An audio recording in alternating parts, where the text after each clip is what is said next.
মানুষের মাঝে যেতে হবে, মানুষের কাছে গ্রহণযোগ্যতা, আপনাদের একটা কাঠামো তৈরি করতে হবে। মানুষজন যে বিপদ আপদে রয়েছে বা যে সমস্যায় জর্জরিত আছে সেই সমস্যা কাটাবার জন্য পুতুল যে কথাগুলো বললেন, আপনাদের প্রস্তুতি কতটুকু? আচ্ছা, প্রস্তুতি আগে একটু আমি কয়েকটা পয়েন্ট অ্যাড করে নিই। আপা বললেন যে প্রাজ্ঞতার জায়গায় রাজনীতিবিদ যারা আছেন তারা অবশ্যই আমাদের জন্য আমরা তাদেরকে অনুকরণ করি, তাদের থেকে শিক্ষা নিই, অবশ্যই তাদেরকে সেই সম্মানের জায়গাটা আমরা দেখি। কিন্তু আবার পাশাপাশি আমরা যারা এত বছর ধরে রাজনীতি করে এসছে তাদের যেরকম কিছু কার্যকলাপ, ধরেন ভারত থেকে এসেই এস আলমের গাড়ি নিয়ে গাড়ি বহর নিয়ে শোডাউন করা, আবার একটা ক্লোজ ফোরামে নেতাকর্মীদের বলা যে আপনারা কৌশলে চাঁদাবাজি করেন, সমস্যা নাই, রাস্তার মাঝে দাঁড়িয়ে বলছে যে এইখানে শুধু আমাকে চাঁদা দিতে হবে। এরকম প্রতিদিন ঘটনা ঘটছে। অন্তর্কন্দলে নিজেদের ভিতরে মারামারিতে প্রতিদিন 4-5 জন করে মারা যাচ্ছে। সেই তারা যখন 31 দফা সংস্কারের কথা বলে বা অন্যকে আসলে শিক্ষাটা নেওয়ার জায়গাটা বলে, সেখানে আসলে আমরা কতটা শিখতে পাই, এটা আমার একটা প্রশ্ন। আমরা যখন আমাদের এই বর্ষিয়ান যারা রাজনীতিবিদ তাদের যে বয়ান, তাদের যে শব্দচয়ন, সেটা তিনি দেখে তো আমরা তখন যেটা শিক্ষা পাই তার কিছু আমরা কাউন্টার অ্যাটাক বা তার পরিপ্রেক্ষিতে কোনো বক্তব্য আমাদের দিতে হয়। কিন্তু তারা যেই নতুন রাজনৈতিক বন্দোবস্তের পার্ট হওয়ার কথা, আমরা যেটা দেখেছি যে আসলে আমাদের মধ্যে একটা ঐক্য ছিল আওয়ামী লীগ ইস্যুতে, সেটা কিন্তু 5 আগস্টের পর চেঞ্জ হয়ে গেছে এবং তারা মোটামুটি ধরেই নিয়েছে যে 5 আগস্টের পর তারা ক্ষমতায় চলে গেছে। আপনি সব রকম আমলাতান্ত্রিক জায়গা থেকে দেখবেন, ডিসি নিয়োগের থেকে দেখবেন, সব জায়গায় সবাই বিএনপির লোক বা আরেকটা দলের লোক, এবং তারা সেই জায়গা থেকে বলছে যে আমরা তো আগে এই সময়ে বঞ্চিত ছিলাম, বান্দরবনে আমাদের ছিল আমাদের পোস্টিং, এখন আমি নতুন করে বিএনপি করি দেখে বা অমুক দল করি দেখে আমি এই জায়গাটায় আসতে পেরেছি। তো এটাই যদি হয় আসলে শিক্ষার জায়গাটা, সেটা আসলে আমরা এই শিক্ষাটা নিতে চাই না। আমরা কোনো আমলাতান্ত্রিক জায়গায় এটা তারা জনগণের জন্য কাজ করবে, আমাদের দলের হয়ে কাজ করতে হবে না। এবং আমাদের দলের জায়গা থেকে ধরেন যে এটা কিন্তু আসলে ছাত্রদের দল ওইভাবে বলা যাবে না। এখানে ম্যাক্সিমাম 10% হয়তো বা গ্র্যাজুয়েশন কমপ্লিট করা স্টুডেন্ট আছে। আমরা সবাই ইয়াং প্রফেশনালস, আমরা কারো বিজনেস ছিল বা কেউ দেশের বাইরে ছিল, অনেক বাইরে থেকে এসছে। আপনি জানেন যে তাসনিম জারা থেকে শুরু করে তারিক আদনান মুন, এরকম অনেকেই আছে আমাদের প্রায় 50%-এর উপরে যারা এরকম ভালো ভালো প্রফেশনাল যে লাইফ থেকে সেটা স্যাক্রিফাইস করে তারা মনে করেছে যে দেশের স্বার্থে আমাদের কাজ করা উচিত। এবং পলিসিগত দিক থেকে সব জায়গা থেকে আপা যে যে বিষয়ই বলল সবগুলোতেই আমরা অবগত এবং আমরা সেই জায়গা থেকে কাজও করছি। বাংলাদেশকে নতুন করে কিভাবে আসলে বিশ্বের মাঝে তৈরি করা যায় বা কোন দিকে আগানো যায়, সেটা আমার মনে হয় যে আমরা খুব একটা কম বোঝার জায়গাটা আমাদের নেই। সেই মেধা বলেন, সেই প্রজ্ঞা বলেন, সেটাই তরুণদের মধ্যে আছে। আউট অফ দ্য বক্স চিন্তা করি দেখেই আমরা 5 আগস্টের মূল নেতৃত্বের জায়গাতে ছিলাম। আমাদের সাথে অন্যান্য দল এবং পুরো দেশবাসী আসলে সেই জায়গাটা থেকে কানেক্ট করেছে। আউট অফ দ্য বক্স যদি আমরা চিন্তা না করি, আমরা যদি শুধু প্রথাগত পুঁথিগত ওই বিদ্যার রাজনীতিটা করতে যাই, তাহলে আমার মনে হয় না সব দিকে আমরা আসলে সাকসেসফুল হতে পারবো। আউট অফ দ্য বক্স এখনকার জেনারেশন যারা আছে এবং নতুন দিনে যে রাজনীতি, সেটা আউট অফ দ্য বক্সই চিন্তা করতে হবে।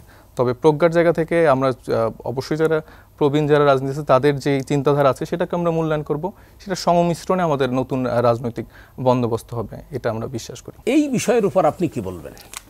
দেখুন, একটা রাজনৈতিক দল সেখানে অন্যায়, অবিচার, অনাচার, নানান বিষয়, চাঁদাবাজি, নানান ধরনের বক্তব্য, কিন্তু সাংগঠনিকভাবে এত বড় একটা বৃহৎ দল, সেখানে অসংখ্য নেতাকর্মীর বিরুদ্ধে যে ব্যবস্থা নেবার দৃষ্টান্ত বিএনপি স্থাপন করেছে, এটিও কিন্তু একটা নতুন ঘটনা আমাদের দেশে। কি বলবেন আপনি? হ্যাঁ, ডেফিনেটলি নতুন ঘটনা, এবং সেটা আসলে কয়দিন এক্সিস্ট করে সেটাও আরেকটা নতুন ঘটনা।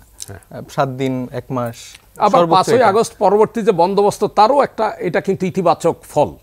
হ্যাঁ, ডেফিনেটলি সেটা তো ইতিবাচক, এই ইতিবাচক দিকগুলো তো আমরা অবশ্যই দেখছি। কিন্তু আমি যে বললাম যে সাংগঠনিকভাবে যেই তারা প্রক্রিয়াগত দিক বলল, এটা কিন্তু ওই যে সালাউদ্দিন সাহেবের আমরা দেখলাম যে তাকে শোকজ করা হলো, আবার তারপরে কিন্তু খুব কম দিনের মধ্যে আবার সে ফিরে এলো।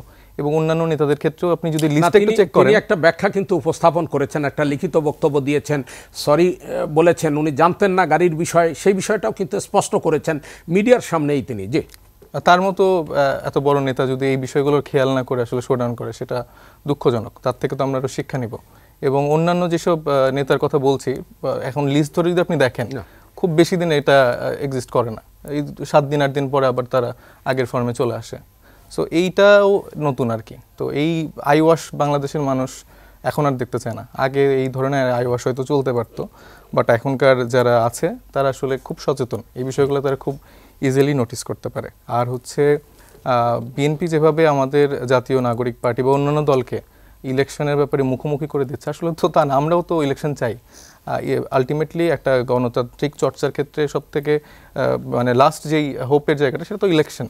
কিন্তু আমরা যেটা বলছি যে আসলে গত 17 বছর ধরে আমাদের যেভাবে নিষ্পেষিত করা হয়েছে এবং এই ইলেকশনগুলোতে যেভাবে দুর্নীতি করে রাতের ভোট করে যেভাবে তারা আসলে কোনো রকম মানে প্রতিষ্ঠানগুলোকে ধ্বংস করে দিয়েছে, প্রতিষ্ঠানগুলো ধ্বংস করে দিয়েছে এবং সেই জায়গা থেকে কিন্তু তারা খুব বেশি চেঞ্জ আনেনি। তাদের সংস্কারের জায়গা বলেন বা ওই জায়গা কিন্তু কখনো ছিলই না।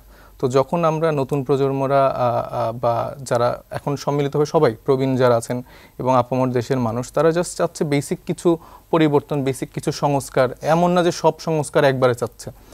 নির্বাচন কমিশন সংস্কার, পুলিশ কমিশন সংস্কার, এই বিষয়গুলো তো খুবই গুরুত্বপূর্ণ।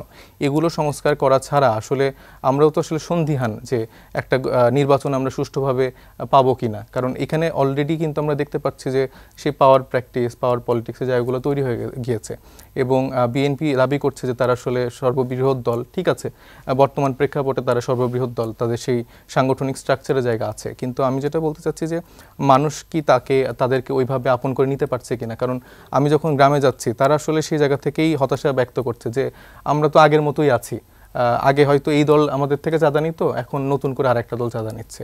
তো এই জায়গাটা তো মানুষের একটা আক্ষেপের জায়গা আছে। আমরা চাই যে যেসব বিদ্যমান রাজনৈতিক দলগুলো আছে তাদের মধ্যেও কিন্তু একটা পজিটিভ সংস্কার হওয়া উচিত। এটাতে করে হবে কি যে আমরা সুন্দরভাবে নতুন বাংলাদেশের জন্য একটা ফাইট দিতে পারবো। নতুন করে আবার কাউকে দেশ ছেড়ে পালাতে হবে না।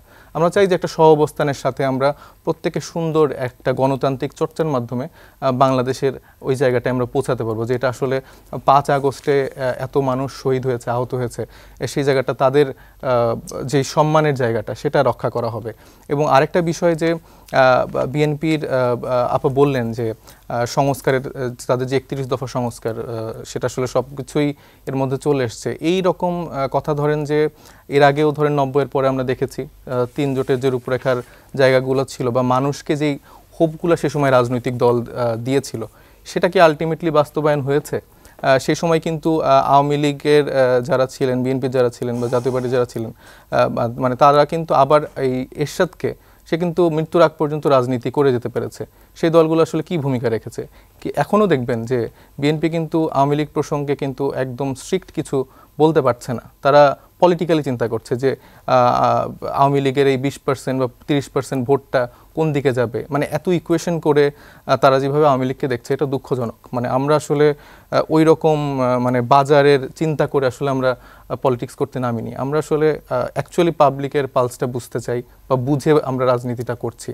এবং বিগত যেটা বললাম যে 90-এর পরে যেরকম তারা মনে করেছে যে এই ছাত্ররা তরুণরা এখন ঘরে ফিরে যাক, এরা আবার পড়াশোনা শুরু করুক, কাজকর্ম করুক, আমরা যারা আছি আবার নতুন করে সেই চর্চাগুলো করি। এইবারের ক্ষেত্রে সেটা ব্যাপারটা যেটা হয়েছে যে আমরা আসলে ওই আগের জায়গাগুলো থেকে শিক্ষা নিয়েছি এবং আমরা বলতে চাচ্ছি যে আমরা এই ভুলটা আবার নতুন করে করতে চাই না। এখানে তরুণদের আসা উচিত, সাথে যারা প্রবীণরা আছে, মধ্য বয়সী যারা আছে, সবার একটা সংমিশ্রণ হয়ে একটা নতুন রাজনৈতিক বন্দোবস্ত আমরা চাই। জি ডেফিনেটলি আমরা এই ইস্যুতে একদমই একমত। আওয়ামী লীগের আসলে কোনো রাজনীতি করার কোনো সুযোগই নেই।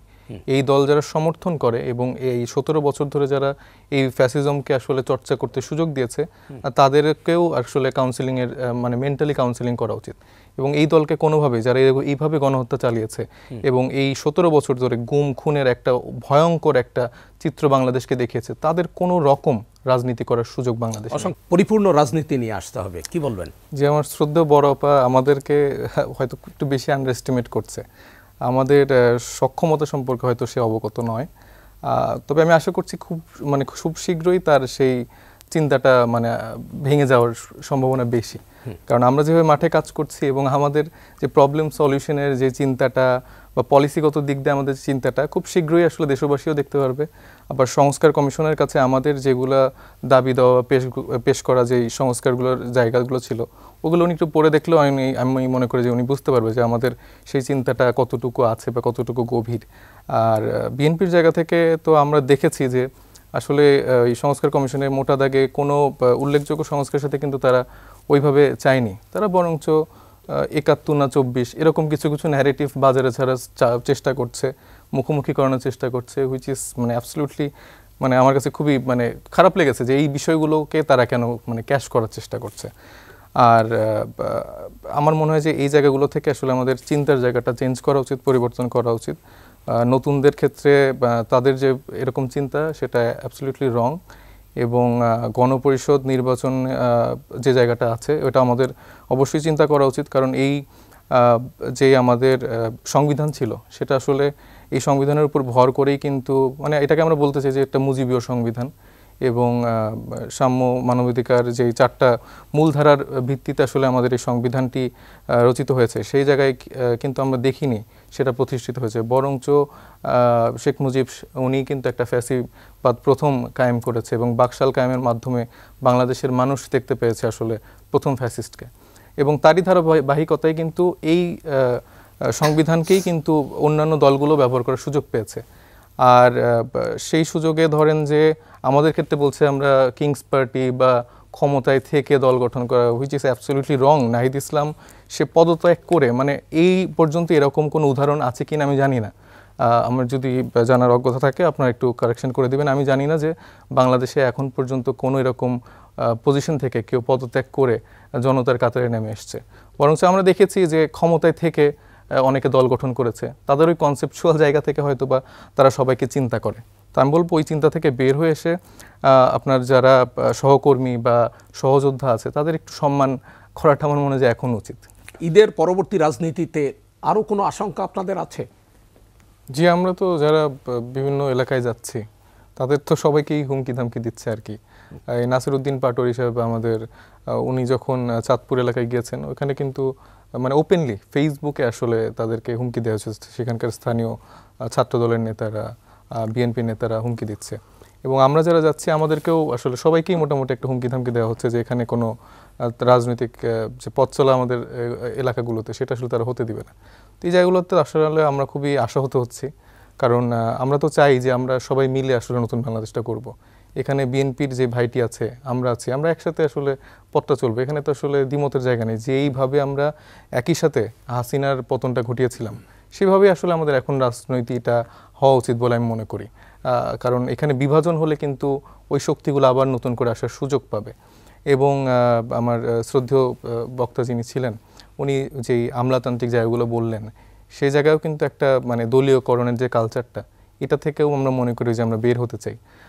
একজন প্রশাসক বা যে আমলাতান্ত্রিক জায়গায় যারা সার্ভ করছে দেশকে, তাদের পরিচয় আসলে বিএনপি বা আওয়ামী লীগ বা কোনো নতুন করে কোনো দল যেন না হয়, সেটাও আমরা চাই। আমরা চাই এখানে স্বচ্ছ যোগ্য লোক আসুক যারা হচ্ছে আমাদের সাধারণ জনগণকে সার্ভ করবে, এবং তাদের কোনো দলীয় পরিচয় থাকবে না, দলীয় কোনো মতাদর্শের জায়গাটা। তার মানে আপনি কি অভিযোগ করতে চান যে লেভেল প্লেইং ফিল্ডটা মাঠ পর্যায়ে নেই? হ্যাঁ, ডেফিনেটলি লেভেল প্লেইং ফিল্ডটা নেই। কারণ হচ্ছে যে ওই যে বললাম যে তারা অনেক পুরনো দল, এবং তাদের যেই বাহিনীটি আছে, ছাত্রদল বলেন বা যুবদল বলেন, তারা আসলে আগের কালচারে চেষ্টা করছে। তবে আমি পজিটিভলি যেটা দেখতে পাই যে বিএনপির অনেক বিজ্ঞ নেতারা আছেন যারা এই কালচারটাকে আসলে প্রশ্রয় দিতে চায় না, এবং তারা আসলে চেষ্টা করছে এই জিনিসটা চেঞ্জ করার ক্ষেত্রে, এবং আমরা সেটাকে সাধুবাদ জানি। এবং আমরা চাই আসলে শুধু মুখে বা দেখানোর জন্য যেন ব্যাপারটা না হয়, এবং সেটা যেন আসলেই মাঠ পর্যায়ে অ্যাপ্লিকেবল হয়ে আমরা একসাথে একটা নতুন রাজনীতির ধারা উন্মোচন করব। এবং হান্নান মাসুদের মতো আর কোনো নেতাকে যেন মানে এলাকায় যে তাদের হাতে মার না খেতে হয়, হামলার শিকার না হতে হয়। কারণ এই যে ক্ষোভ, কারণ একসময় দেখা যাবে যে হান্নান মাসুদেরকে যারা পছন্দ করছে বা তার যারা ওইখানকার সমর্থক, তারা দেখা গেল আরেকজনকে হামলা করছে। তো এই যে এই পাওয়ার পলিটিক্সের জায়গায় আমরা কিছুটা চাই যে একটা বন্ধুত্বের জায়গা তৈরি হোক, একে অপরের সাথে আমরা ডিবেট করবো। আপনার সাথে আমার বিভিন্ন মতেই ডিবেট হচ্ছে, কিন্তু তার মানে তো এই না যে আমি তাকে ঘৃণা করব, তাকে দেখলে আমি মারতে যাব। অবশ্যই আমরা যখন কথা বলবো, আমরা যখন আলোচনার বাইরে থাকবে, আমাদের তাদের সাথে দেখা সাক্ষাৎ হবে, তাদের সাথে আমরা একসাথে চা খাবো। তো এই সৌহার্দ্যপূর্ণ যে একটা রাজনৈতিক কালচার বাংলাদেশে দরকার, সেটা আমরা চাই যে এইবার আসলে ফিরে আসুক। এই আগের মতো হাসিনার আমলে যেরকম কাউকে কোথাও দাঁড়াতে দিত না, কোথাও গেলে তাদেরকে একদম তুলে নিয়ে আসতো, এলাকার থেকে যারা নেতাকর্মীরা অন্য দলের ভিন্ন মতের থাকতো গুম করে ফেলতো, সেই জায়গা থেকে আমরা মনে করি যে বিএনপি তো যথেষ্ট শিক্ষা নিয়েছে, তারা তো এই জায়গাগুলোর মানে শিকার ছিল, তাদের নেতাকর্মীরা তো অনেক মানে ত্যাগ করেছে। তো সেই জায়গায় যারা সিনিয়র নেতারা আছেন আমার মনে হয় যে তাদের এই ত্যাগের মূল্যায়নটা করা উচিত, এবং নতুন করে আবার কেউ এরকম ফ্যাসিস্ট যেন না হয়ে উঠতে পারে, এবং আমরা সবাই মিলে যেন নতুন করে একটা পলিটিক্যাল একটা কালচার তৈরি করতে পারি, সেটা আমি চাইবো। যে আমরা কিছু শেষ কথা, সম্ভাবনার কথা ঈদের পরে রাজনীতির। হ্যাঁ জি, যে সৌহার্দ্য এবং সম্প্রীতির কথা আপা বললেন, সেটা আসলে কতটা সৌহার্দ্য সম্প্রীতি আমি জানি না। আর হচ্ছে হান্নান মাসুদ যে বক্তব্যের কথা বললেন যে সেখানে আসলে আওয়ামী লীগের নিয়ে অন্তর্গোন্দল, এটা অ্যাবসলিউটলি রং। এই ইনফরমেশনে তার গ্যাপ আছে, আমার মনে হয় তার এটা জেনে রাখা উচিত। না হলে আমি তাকে এই কারা কারা আসলে জড়িত ছিল এটার একটা পুরো তালিকা দিয়ে দিতে পারবো, এবং নাসির উদ্দিন পাটোয়ারি সাহেব সহ অন্যান্য যেসব জায়গায় আমাদেরকে হামলা বা আক্রমণ করা ওপেন থ্রেট দেওয়া হচ্ছে সেটার লিস্টটাও তাকে দিব। আমার মনে হয় যে নিজেদের এই জিনিসগুলো যদি কেউ মানে না দেখে দেখার ভান করে এই দোষারোপের রাজনীতি করতে চায়, তাহলে আসলে বাংলাদেশের বাংলাদেশের জনগণ আসলে তাকে কিভাবে অ্যাকসেপ্ট করবে সেটা বাংলাদেশের জনগণই ঠিক করবে। তবে আমাদের এখনো তাদের প্রতি চাওয়া যেন নতুন ভাষায় নতুন করে আসলে রাজনীতিটা।